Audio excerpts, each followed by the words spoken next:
So right here, I've got my PS1. And today, I'm going to be talking about why Undertale is not a bullet hell game.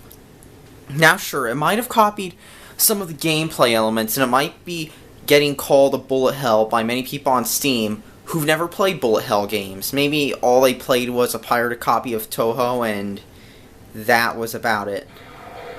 But I've got Dudonpachi right here, and this is a classic-ass game. I mean, this game never gets old. It's a good game. Probably one of the best in the genre. And I like this game. It's good. And the thing is, this game actually has gameplay, while Undertale doesn't. Now, in this game, you have scoring, you have enemies to dodge, and you have engaging gameplay. You know what Undertale doesn't have? Any of these. Undertale, like, see, I've got these enemies to shoot, and I'm just holding the button down simply because I'm trying to play with one hand, and it is hard. But see, there's objects you have to dodge, there's stuff you have to shoot, there's gameplay. Doing pretty good with one hand. And as you can see, there's actually scoring. There's a combo system because that's actual gameplay.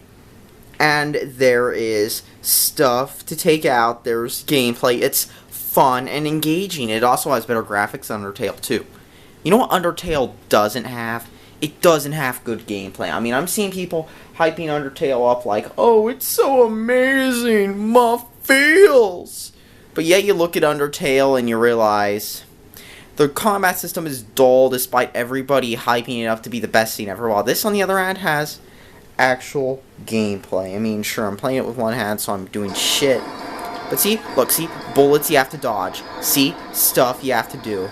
And look, there's even the beat thing there, which I can't do very good because I'm playing with one hand. But, as you can see, engaging, fun, gameplay, rewards skill, rewards that stuff. This is a good, classic game. And I'm doing shit because I'm playing with one hand. But what's Undertale? A dull, forgettable game that's the flavor of the week. And the only way it won't be the flavor of the week is if this game becomes like Five Nights at Freddy's is, where everybody knows about it, every YouTube Let's Player's playing it, and everybody's making fun of it, of course. But see, this game is actually good. And you know what Undertale isn't? Good. But the gameplay's much better than Undertale 2. It's much more engaging, much more rewarding. Undertale is as much of a bullet hell game as Battlefield 4 is a real-time strategy game. Battlefield 4 is not a real-time strategy game. Undertale is not a bullet hell, and yet people are putting it under that description on Steam, trying to make it seem like what it isn't. Because let's be honest here, if a game has bits and pieces of something, it is not that something it is referencing. It just isn't. Just because it has bits and pieces of it doesn't make it that.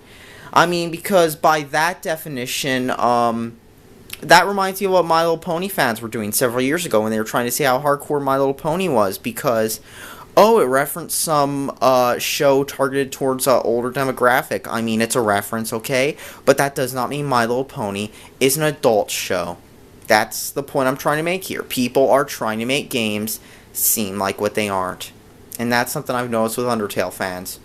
Oh yeah, did I mention this game has much better background music than Undertale does? What does Undertale have? Bland, boring music.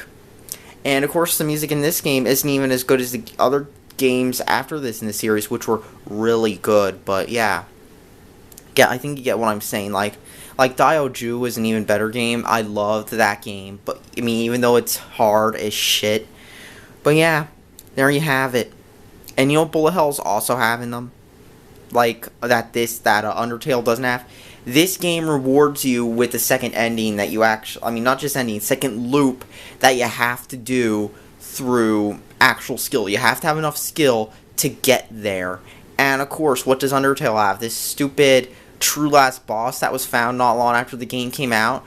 Cave's newest game. It took them 6 months to get to the true last boss. And I think that should say a lot about Undertale. Anyways, thanks for watching. Subscribe for more.